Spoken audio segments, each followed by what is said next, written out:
Hey RogueTech fans, we've now reached the next stage in Necromo Nightmare. We've finally found the transponder key, so Darius calls us to the bridge, where you find him fiddling with a small electronic box. Thankfully it's just the electronic box he was fiddling with. This is what we're looking for, boss. We have here an old Comstar transporter, so basically this thing will allow us to reach Necromo. Oh, hold on a minute, we've got a choice. Yang thinks, perhaps we should equip a mech with this and then strap that mech onto the hull of the Argo, keep it off the ship. If we don't, we'll be attracting ROMs from 2 jumps away, so we can sweep in, grab the MechWarriors and leave. Whereas Sumire likes blood and destruction and clearly wants to blow the, let's be honest, blow the crap out of the base. So, why have we got these options and what does it mean? This is actually really important. Do you take the blue pill and go with Sumire, wipe it out, and never think about zombies again? Or do we go for the red pill and that way lap madness lies with mechs that are zombies? Yes, that's right. If we choose Yang's idea, we can continue to fight zombies indefinitely on Necromo. And why would we want to do that, I hear you ask? Well, yeah, they are little buggers to kill because you can only kill them by either taking out their pilot or knocking them down. However, you can also get a loot box for every single mission you complete that will have an item of zombie gear. What is this zombie gear, I hear you ask? Well, let's find out, shall we? Let's take Yang's idea, strap it onto a single mech, so this will be a basic rescue mission, and then it's going to be quick, hopefully. And yeah, we'll see what we get, what some of the items that you get. And there we go, new Flashpoint has been added to Necromo. That means we now have access to Necromo. So let's go visit. So there we go, we have now arrived on Necromo. So as I said, this is the only time we can actually access this. Once you've completed the first 2 flashpoints and you've been given that event, it unlocks access to the system itself. So let's see what the flashpoint says. We have taken Yang's suggestion rather than Sumire's, so we're going in and we're leaving the zombies alive. If zombies can be alive? I'm not, you know what I mean. We're making it so that we can still kill zombies after the mission. However, if you want Necromo to just be rid of the zombies forever, pick Sumire. You never have to fight them again. You never have to collect the amazing loot that is zombie loot again. Yeah, you can guess that I really like zombie loot. Let's do it.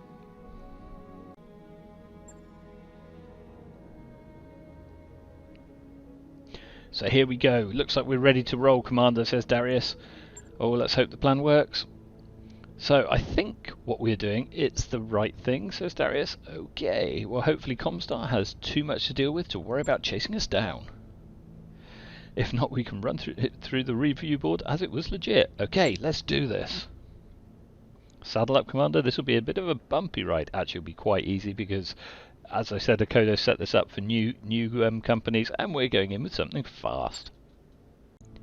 Okay, so this is the final, I believe, final mission in Necromo Nightmare. Necromo Nightmare 2 in this case. And we have got a single green skull mission. So difficulty 2, it is going to be recovery because we've gone with Yang's option. It is limited for weight. You are limited to, oh my god, yes, just 1 mech. That's right, just 1 mech. Let's do it. Oh, we'll go maximum cash because we're not going to get any salvage. So we're going to drop with our favourite little wasp lamb and piloted by Blaine. You are allowed a single mech of up to 100 tons for this, but just bear in mind the mechs we're up against are zombies. We're doing a recovery. We don't need to kill them. Let's just get in, get out, get the loot. Here goes. MechWarriors, prepare for combat. Reactor online. Sensors online. Weapons online. All systems nominal. Okay, here goes. We're going in with our single transponder equipped mech to rescue those men. And then we're letting Comstar clear up all the mess that they've created. Yeah, it sounds pretty good to me. Okay, so we're coming up on the AI facility. They are AI zombies, not technically undead zombies, or are they? So once we reach it, we've got to rush all the way over there to go and extract. It shouldn't be too difficult with this little mech of mine. But even if you come in with just 1 mech that has to kill stuff, I think, if I remember, we're like up against, what, 2 or 3 other mechs? Yeah, they are zombies, so you might not want to kill them. We do have spawn protection for this turn, I believe. So I'm going to take off. I'm going to make sure I use my Phantom just in case I get shot at. Put image enhancing on. Let's see if that's fast enough to take me all of the way over to the base, or will I need to use, and hopefully not leave on, my supercharger this time. No, I can easily reach the base. So we're just going to rush straight over and then pick it up. There we go. Let's see what we're up against. We would have had to fight 3 enemy mechs. I'll just tell you what they are in a minute. If you were doing this for real and fighting them, you would have to have killed a fire bee, a commando, and a gladiator. Well, the gladiator's the toughest of the lot, but he's still only a medium. So even if you have to come and kill them, it's not that hard, but just be aware, you either have to keep knocking them over, and every time their central torso part is repaired, well, every time you go through their CT, it completely repairs the whole mech. But every time you hit the CT, it will knock them over. If a zombie mech is lying on the ground and you core it, it will stand up and fall straight back over. So it's actually a really good way of keeping a zombie both out of action and beating that pilot up until they're dead. So that's actually one of my main tactics, is to basically knock them down and knock them down again and knock them down. Yeah, it gets really, really tedious after a while. Just bring plenty of ammo. Anyway, we're not doing that for this mission. We're running away in like the... Oh no, I can't quite reach. So I am going to whack my supercharger on and see if that gives me just enough speed to reach this extraction zone this turn. If not, it looks like I'll be waiting until the following turn. Oh, look at that. That supercharger, it's just... If you remember, we were about here without the supercharger, all the way up to here with. Awesome. Let's go. Let's leave this mission. Let's get our loot box. And I hope you've enjoyed some 3 really very, very short flashpoints. There we go. We're now extracting, so we've got the troops, and not a single shot was fired in this mission. That is the way I like to do a rescue mission. So, let's see what they were keeping under the rug. Let's see what they get out of it for ourselves. Mission successful. Right, so 760k payout, not too bad. Obviously, absolutely no salvage, no damage to my mech either, even better. So let's move on and pick up our loot box. Right then, let's see what we've been given.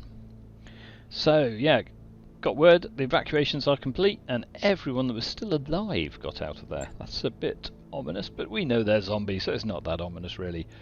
Oh yes, too many zombie mechs, but I can't wait to fight them now that Necromo's open. Actually, you can also fight these over at Caesar's Crown. However, you only get a loot box if you do a difficulty, I believe it's difficulty 20 plus mission. Whereas here on Necromo, even a difficulty 1 mission will give you a loot box.